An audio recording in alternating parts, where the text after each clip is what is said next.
have 3 siblings like I do, maybe 5 or even 10. But our business partner, Mr. Shamsu Husseini, has 29 siblings. Yes, 29 siblings.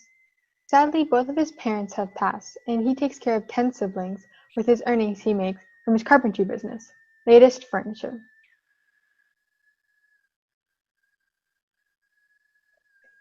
I'm Isabella Avila.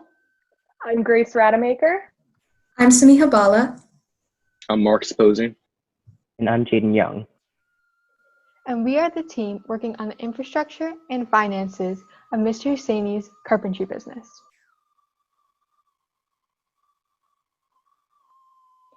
Mr. Shamsu Husseini has been working diligently as an apprentice since the age of 10 and is now starting his own business.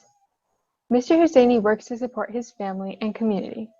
In addition to being the only breadwinner for 10 of his siblings, Mr. Husseini also runs a paid apprenticeship program in which he teaches his craft to the unemployed youth of Bauchi and highlights the importance of education. In fact, enrolling and attending school is an actual requirement for being one of his apprentices. In the next few minutes, we will talk to you about Mr. Husseini's business, problems we have identified in conversations with him, our solutions to these problems, and how we expect to see latest furniture grow in the future. Now Marcus will talk to you about our SWOT analysis. Latest furniture strengths are Mr. Shamsu's 17 years experience working as an apprentice in the carpentry industry and the high quality work compared to similarly priced services. The weaknesses associated with Mr. Shamsu's business are the high cost of opening a new location and expanding down the line. Expansion will require capital for new tools, salary, and employee training. Considering future opportunities, Mr. Shamsu has expressed interest in moving upmarket and expanding the number of locations. In addition, the Nigerian government has encouraged local businesses with a decision to place an embargo on the importation of furniture into the country. The rest of our business model include our dependence on the availability and price of natural wood. If the availability of materials declines or fluctuates, we will lose our supply.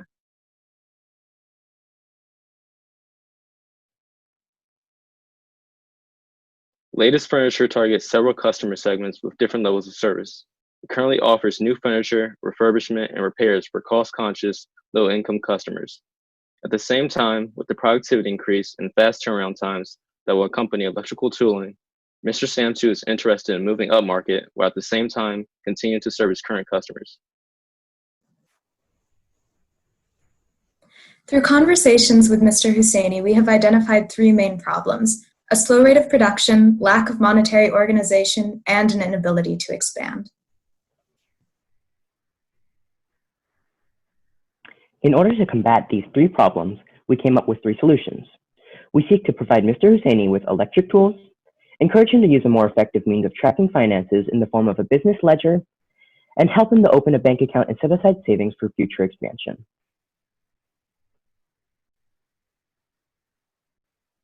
Our first solution is to provide electric tools, including a circular saw, a filing machine, drills, and an industrial sewing machine to Mr. Husseini. As stated, the manual use of his current tools produces around 5 furniture sets a month, where a furniture set is defined by essential items in a certain room. For example, a bed and dressing mirror in a bedroom. This earns him around 100,000 naira per month. However, we can double or even triple this output by giving Mr. Husseini the electrical tool he needs, inevitably increasing his profits through both product efficiency and quality to potentially 200,000 naira per month. In conjunction with the money he makes from single pieces of furniture and repairs, his profit could grow to 250,000 naira per month. Additionally, Mr. Husseini will require a better backup generator as electricity in Bauchi is unreliable at best, and the low quality one he has will be unable to power many electric tools. Currently, he is already including any gasoline prices from his current low quality generator into the calculation of sales, waiving away any concerns of paying for petrol.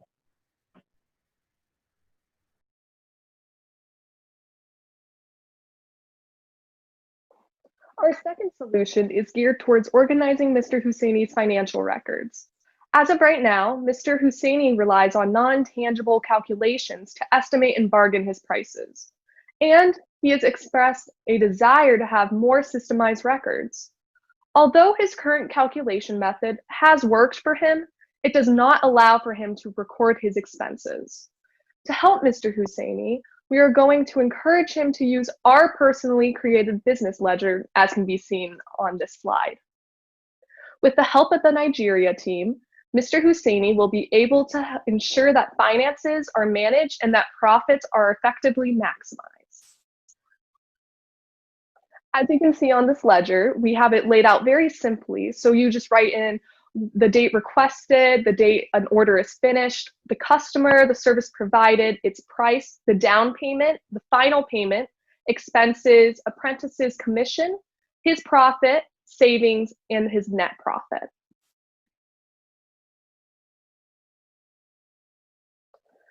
Our third solution is setting aside savings. We want to ensure that Mr. Husseini builds savings to put toward future expansion. He has expressed many future goals, such as looking for a second, larger location, buying more electric tools, and expanding his apprenticeship program from 10 apprentices to 30. Currently, Mr. Husseini stores his tools in his home, and his workspace is a table in front of his house.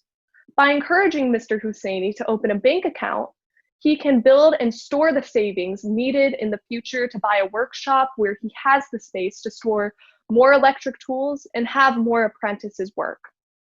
As Mr. Husseini's apprenticeship program grows, the employment rate of his neighborhood also increases. More families will be able to eat, and more children will be going to school. Mr. Husseini has 6 other main competitors, of whom he is among the most experienced. Although he has less ideal equipment than others, his work is already higher quality and done more reliably. In other words, what he may lack in quantity of product, he makes up for in quality of work. He also charges a lot less than what his competitors do. Just imagine what he could do if he had access to the same infrastructure as them. Lastly, rather than growing his business simply to help himself, Mr. Husseini seeks to help unemployed youth and their families. Customers can feel better shopping at Latest Furniture, knowing that they are supporting a business that gives back to the community. Assuming production capacity will increase from 5 units to 10 units per month due to electrical tooling, monthly profit will experience a 47% to 66% increase.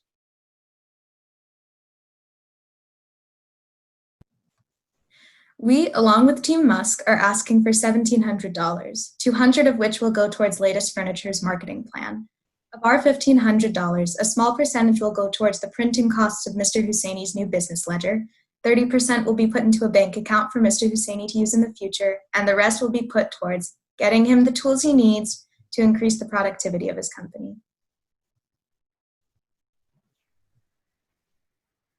Let's recap. In order to help Latest Furniture expand its customer base and increase its profits, we want to equip Mr. Husseini with reliable electric tools, organize his financial system, and give him a place to put savings he can use in the future. At Latest Furniture, Mr. Husseini doesn't just seek to help his siblings, but everybody in his community, be it through the apprenticeship program or simply repairing a broken bed frame. An investment in Mr. Husseini is also an investment in the betterment of his neighborhood.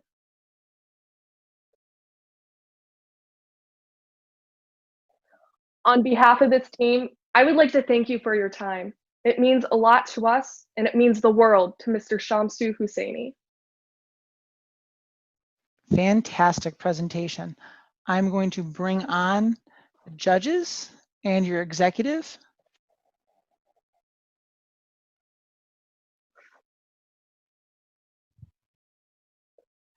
And then I would love it if all 4 of them could give you guys some feedback. Let's start off with Ahmed. We would love to hear what your thoughts are. Yeah, as usual, great presentation. A lot of yes, there, Bill. There was more clarity as to where the rest of the money went. They said follow the money, right? So now I know where the rest of it is. So that provided obviously some real clear information for me. So I'm glad I got to see where the rest of the investment was. The introduction was great. what was it here? Problems with play. I felt like you guys clearly stated the problems. It was easy to understand. One of the things that I really liked, that I enjoyed here, because as you guys were talking about these new investments in terms of tools and also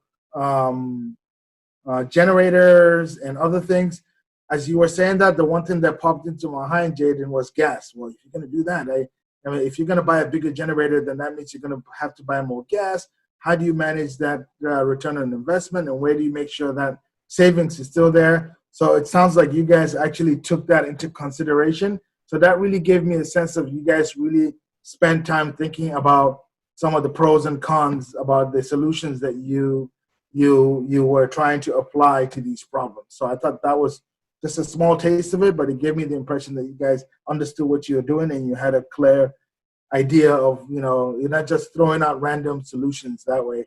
The other piece that I thought was really good was certainly, I mean, as this person is trying to get into a much larger market space and deal with larger customers, even in his current situation, if he wants to grow, I'm not a finance person, but I'm pretty sure even a finance person would avoid trying to do all the math in their head. You would want to record it somewhere. And you guys are offering him the opportunity to start to record, to track, because that's going to help him from a business standpoint too, right? To look at trends, to try to see where the money is going, how is he spending things, who are the customers. There's so much that can be learned from a financial statement and a financial workbook. So I'm glad that you guys are helping him put something like that together, where he can record that, where he can take a look at it and really learn from it too. So you guys did a great presentation, and yeah, I look forward to seeing how this ends up turning out for this gentleman here, because the business is really great. Furniture is amazing already. So I think once the right solutions are put into place, this guy, he can definitely take it to the next level. Thank you very, very much. Ahmed, Bill, we'd love to hear your thoughts. It's always hard to follow Ahmed because he always says everything I'm going to say. And Ahmed, just for the record, this team was supposed to go first. And if they had done that, you would have known where the $1,300 went. Yeah. You messed up the order. And I messed up because I'm confused. What is the name of this team? Isabella, can you answer that? What's the name of your team? We are Team Buffett. Buffett, okay. Yes, yep, that's a good one too, because I almost missed that too. Yeah. Okay, because I got kind of confused with the you're going, you're not going, and who's down first and who's down second. I asked you, Isabella. Everybody, you have nice smiles, and I could hear all your voices. Isabella, you have such a nice smile and a nice voice, but I couldn't hear you. Now maybe it's because I wear these stupid hearing aids, but you need to either get closer to the mic or talk louder or something so we can hear your beautiful voice. Okay, really, because it really is nice, but I had a real hard time hearing you. Marcus, I like the SWOT analysis you did, and I like the client demographics. I haven't seen many of those in all these presentations. It's one of the few times I've seen that. Samia, you introduced the problems. I think you were kind of like the person who introduced everything and then you ran away from it. But you did a nice job introducing them, because I know Jaden came in and you talked about the speed and then the electric tools, and Jaden comes in. I really like what Jaden said about the electric tools, which is especially when you're going to double the output, right, Jaden? That's really important. That's going to help him a lot. And then we had Grace talk about the monetary stuff and the financial tracking. Ahmed already stole my thunder on that. You talked about investments and maybe expanding from 10 to 30 apprentices, a second location, more tools. All this is good. Of course, it means more families, and it means apprentices working and more families and everything else. More business, right? Because hopefully those are the people that are going to come back and get more business from them. And then Samiha, you teed up another one with why is latest furniture, and Marcus then with the profit increase of 47%. Marcus, I was paying attention. Good job. Good job, Marcus, on both the financial stuff that you did, the client demographics, and the profits stuff. Excellent job. Samia then introduced where the 1,500 investments were, including the 200 or 300, whatever, for the marketing team, and where this was all getting spent. I liked the chart, the layout. I understood it, and I highlighted in that, in addition to saws, you didn't say this, but I noticed the sewing machine was probably the most expensive item on the list. See, I do pay attention, Samia. And I didn't realize it, but he's making couches and stuff like that. And you got to have material and sewing machines to do it. I'm like, duh. I was thinking of cannons, Okay, that's another story. And then Jaden, a nice recap. And then Grace coming back at the end. Wasn't it Grace at the end there? With the impact on the thing, right? And I got to say this, really, everybody's diction was perfect. The language was excellent. The clarity of the argument, the pace that you all went. You all were engaging. I loved everything. And this applies to everybody, okay? You all did it right. It's just the volume thing, and could have been a little bit louder in one case, but when I'm one of these guys. Everybody says to me, "Bill, slow down. You talk too fast." Okay, so I have to think about that, and it's really hard to talk louder. You just got to. The trick to that is to speak from your diaphragm, right? You know what I'm talking about? Down where the stomach is. Now, from there, you project or get close to the microphone. Okay, so that's the only thing. But I'm serious about this. Was a very, very good presentation, and I think you're going to help this gentleman a lot. He deserves it. Ahmed, it's still my chair that I'm getting from the last group that he made. Yeah, we're gonna, like I said, this is gonna turn into a Game of Thrones episode because, it's gonna be either me or you at the end. I think the only way to sell this is an arm wrestling contest at Georgetown next year. Okay, I know. Ahmed, you're on. All right. Well, first we gotta get those birds to stop whispering into Omar's ear. Yeah. I guess we better let Umar talk. Okay, Umar, please tell us your thoughts. Well, just like I said the last time, is that their presentation, like these two teams, they made me to be speechless because the other team talk about the other part of the business, which is the advertising, while they're talking about infrastructure. But they have added like so many things that is really going to sell out, Shamsu's business a lot. It's really, really impressive for you guys to identify that or suggesting that they should make use of electrical equipment like the drilling machines and stuff like that. I have seen how many carpenters are struggling because whenever the generator develops a problem, so work stops. So, and maybe sometimes you just need like a little power just to finish up. So, but introducing Shamsu to this equipment, it's really, really huge. And it gives him a lot of opportunity for him sometimes to even travel without using the generator, because I've seen it a lot.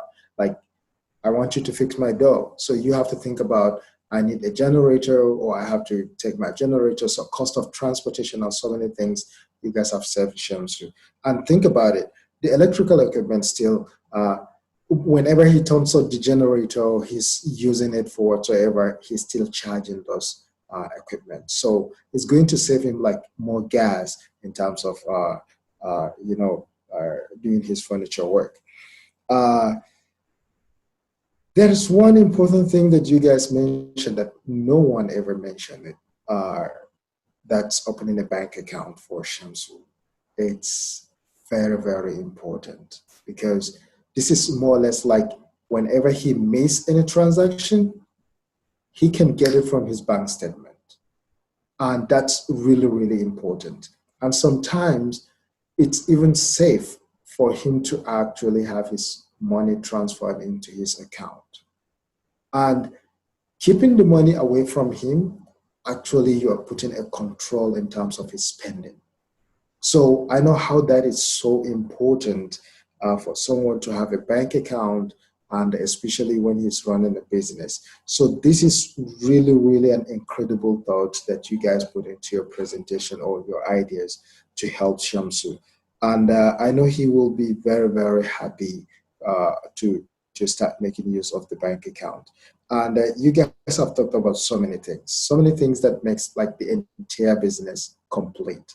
You know, talking about your financial management skills, it's really, really amazing because I can see how you were able to separate the two, talking about his profit, talking about his savings, and then talking about his net profit. This is really tricky because I know a lot of people, they just generate the money and spend it the way they want it. But you actually advise your business partner on how you can be able to save money for the future.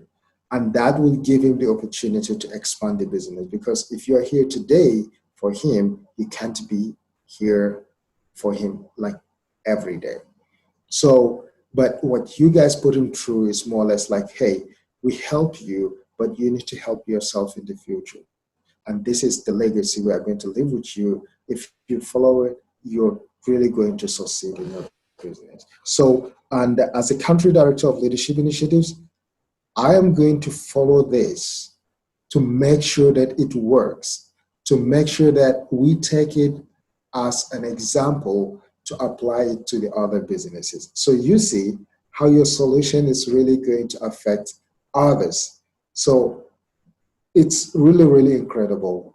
I don't know, it's the presentation keep getting better and better almost all the time. So we're getting excited with all the presentations and it keep coming to an end. And we think that maybe we can get exhausted at the end of the day, but there is no such thing. So this is the best presentations ever this year. And in fact, it makes the judgment even be very, very easy this time around. So thank you so much, guys, for being amazing and for being so wonderful to put all these presentations together and to work together with Shamsu to understand his family background and how you even get to know that he has 26 siblings. That's huge. So thank you so much, guys, and I really, really appreciate your support. Thank you, Umar. And then your executive, Matthew, would you like to say anything to your team? Yes, I just want to say great job, guys. You really worked on that pacing like Bill mentioned. We talked about that, and you guys did wonderful. It was really great to work with you, and I hope we stay in touch. So, again, great job, guys. Perfect. Okay, college admissions officers, all of their personal accounts, their websites will be at the bottom of this video. You can go down, click on any one of their names and see how they each individually contributed to make this possible. Additionally, we'll be updating their websites every 3 months so you can see how their ideas became action and their action transformed lives. Thank you so much for taking the time to watch this video, and our phone number if you want to ask us about any of these students is 202-738-1115. Thank you again for watching.